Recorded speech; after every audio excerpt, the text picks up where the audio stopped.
Hello everyone, welcome back to hello scholar. Hello scholar में आप सभी का स्वागत है। इस वीडियो में हम जानेंगे सूडान क्राइसिस के बारे में। बहुत ज़्यादा न्यूज़ में है ये टॉपिक। ऐसे ही इन्फॉर्मेटिव वीडियोस के लिए, जॉब वैकेंसी अपडेट्स के लिए, स्कॉलरशिप अपडेट्स के लिए आप हमारे चैनल हेलो स्कॉलर को सब्सक्राइब करें।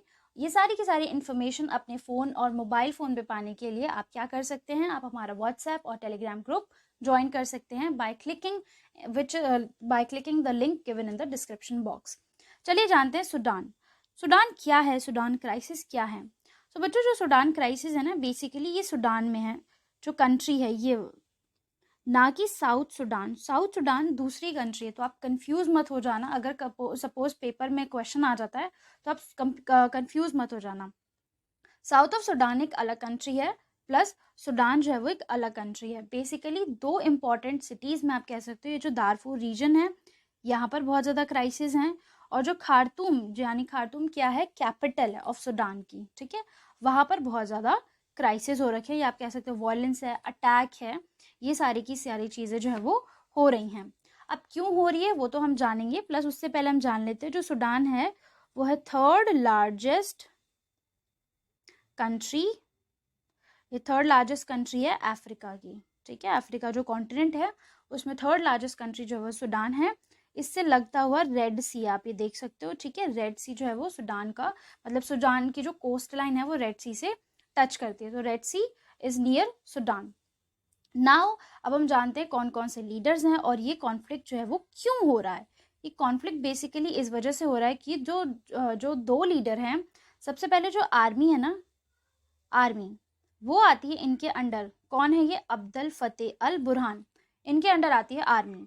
दूसरी है हमारी आरएसएफ, सूडान की रैपिड सपोर्ट फोर्स। ये एक पैरामिलिट्री फोर्स है और इसके लीडर हैं मोहम्मद हमदन दगालो, ठीक है। मोहम्मद हमदन दगालो जो है वो लीडर हैं आरएसएफ के। आरएसएफ रैपिड सपोर्ट फोर्स, ये बेसिकली एक पैरामिलिट्री फोर्स है, ठीक है। ये बेसिकली क्या है? एक पैरामिलिट्री फोर्स है, किसकी? सूडान की। जैसे इंडिया में आपने देखा होगा, इंडिया में सीआरपीएफ, बीएसएफ, सीएपीएफ, ये सारी जो सीआरपीएफ, ये सब क्या है? ये है पैरामिलिट्री फोर्सेस। ऐसी ही सूडान की है रैपिड सपोर्ट फोर्स, ठीक है।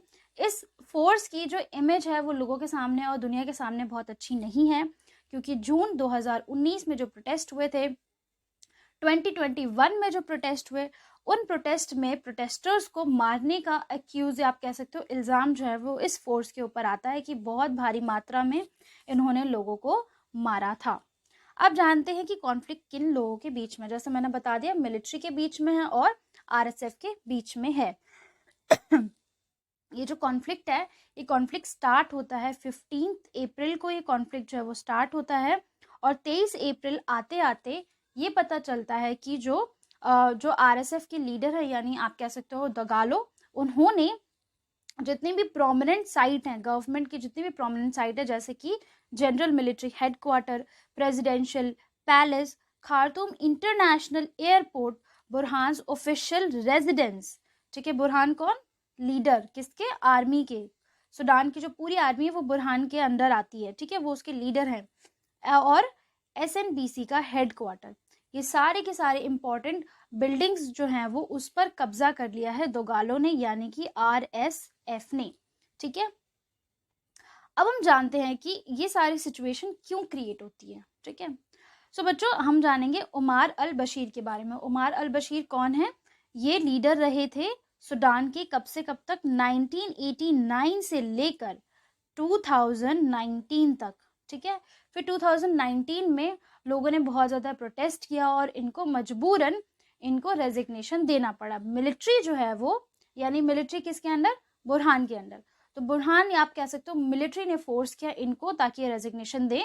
और लोगों की क्या डिमांड थी कि एक सिविलियन गवर्नमेंट, एक डेमोक्रेटिक गवर्नमेंट जो है वो वहाँ पर फॉर्म होनी चाहिए। 2019 में जब बशीर ने इस्तीफा दिया, रेजिग्नेशन दिया, तब उसके बाद प्राइम मिनिस्टर बनते हैं अब्दुल्ला हमदूक, ठीक है। अब्दुल्ला हमदूक जो है वो प्राइम मिनिस्टर बनते हैं और एक अग्रीमेंट होता है मिलिट्री के बीच में और प्रोटेस्टर्स के बीच में, यानी कि जो लोग डिमांड कर रहे थे, जिन लोगों ने डिमांड करी थी कि बशीर रेजिग्नेशन दे, कोई और लीडर आना चाहिए, एक सिविलियन गवर्नमेंट जो है वो फॉर्म होनी चाहिए, डेमोक्रेसी जो है वो एस्टैब्लिश होनी चाहिए सूडान में। तो इन दोनों ने मिलकर, मिलिट्री और प्रोटेस्टर्स के बीच में एक अग्रीमेंट होता है और क्रिएट करी जाती है एक सोवरेनिटी काउंसिल। इस काउंसिल में मिक्स्ड मेंबर्स होते हैं, यानी मिलिट्री के भी ऑफिसर्स होते हैं और जो पार्टीज थी उनके भी ऑफिसर्स होते हैं। फिर वो सोवरेनिटी काउंसिल में मिलकर वो पूरे सूडान को एडमिनिस्टर करते हैं और ये अग्री किया जाता है कि 2023, यानी कि जो अब साल चल रहा है 2023 में हम इलेक्शंस कंडक्ट करवाएंगे। ठीक है, क्या होगा, इलेक्शंस कंडक्ट करवाएंगे। ये जो पीरियड था बहुत लंबा नहीं चल सका, जैसे ही मतलब उन्होंने रेजिग्नेशन दिया विद इन 2 years, यानी कि 2021 में ही जो बुरहान है उन्होंने हमदूक को उनकी पोस्ट से हटा दिया और पूरा जो सूडान है उसका हेड ऑफ द नेशन जो है वो बुरहान बन जाते हैं और वहां पर आ जाता है मिलिट्री रूल। ठीक है, वहां पर आ जाता है मिलिट्री रूल। सो ये डिसाइड हुआ कि मिलिट्री जो है वो रूल करेगी 2023 के इलेक्शंस होने तक। ठीक है, अब टाइम आता है 2023, तो क्लैश होता है दोनों जनरल्स के बीच में। दोनों डिसएग्री करते हैं कि किस तरीके से सिविलियन रूल जो है वो यहाँ पर लाना चाहिए, सिविलियन रूल आना चाहिए या इलेक्शंस कैसे कंडक्ट करवाने चाहिए, इन सारी चीज़ों पर। जो डिमांड है, आरएसएफ जो है वो डिमांड कर रहा है कि दगालो ने ये बोला था कि जब एग्रीमेंट हुआ था उनका, सोवरेनिटी काउंसिल बनी थी, तब मिलिट्री के बीच में और आरएसएफ के बीच में ये एग्रीमेंट हुआ था कि 10,000 स्ट्रॉन्ग सोल्जर्स जो हैं आरएसएफ के वो मिलिट्री में जाएंगे, मतलब मिलिट्री में इंटीग्रेट हो जाएंगे आर्मी के अंडर। ठीक है, अब जब वो आर्मी में इंटीग्रेट हो जाएंगे तो अब आर्मी को ये खतरा है कि अगर आरएसएफ के जवान जो हैं वो वहाँ पर जाएंगे, वहाँ पर जो स्ट्रॉन्ग सोल्जर्स हैं वहाँ पर जाएंगे तो वो अपनी ही चलाएंगे। ठीक है, तो इसी वजह से वहां पर आनाकानी चल रही कि कुछ लोग कह रहे, जो दगालो कह रहे चलो ठीक है 10 साल तक आप डिले कर दो, क्योंकि अगर आर्मी के अंदर अगर आरएसएफ के सोल्जर्स जो हैं 10,000 soldiers, 10,000 is a very huge number. अगर आरएसएफ के जितने भी सोल्जर्स हैं 10,000 सोल्जर अगर आर्मी के अंदर आ जाते हैं तो क्या होगा, आर्मी भी स्ट्रांग हो सकती है ना, और एक तरफ जो है वो आरएसएफ यानी कि दगालो की जो पावर है वो खत्म हो जाएगी, वो लूज हो जाएगी, ही मे लूज द पावर।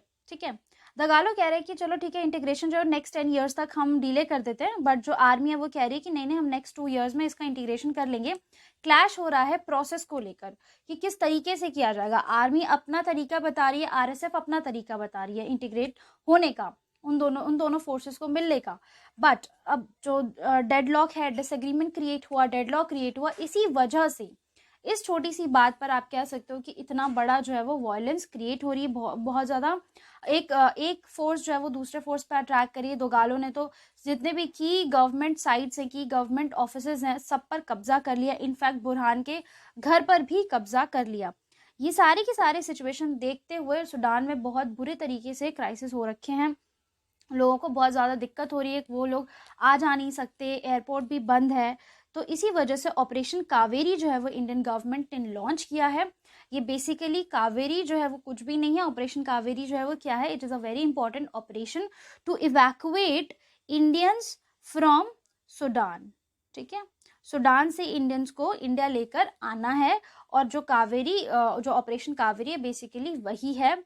अब कैसे लेकर आया जाएगा गवर्नमेंट डिसाइड करेगी, थ्रू एयरबेस लेकर या थ्रू एयरप्लेन लेकर आना है कि थ्रू सी लेकर आना है, कि किस तरीके से लेकर आना है, जो गवर्नमेंट है वो डिसाइड करेगी। गवर्नमेंट ने अभी सजेस्ट किया है कि जब तक सिचुएशन जो है वो थोड़ी सी काम डाउन नहीं हो जाती तब तक लोग जो है वो अपने अपने घरों में ही रहें, बाहर ना निकलें। So I hope you guys like this video, and जितना मैंने समझा आपको समझ में आया क्या हुआ सूडान क्राइसिस, क्या थे crisis. So I hope you guys liked the video. Kindly like, share, comment and subscribe to our channel. Join our Telegram channel for the latest job vacancy updates, current affair PDFs and exam related content. Thank you everyone. You can also go to our website and see our test series also. Our website is www.helloscholar.in. Thank you everyone.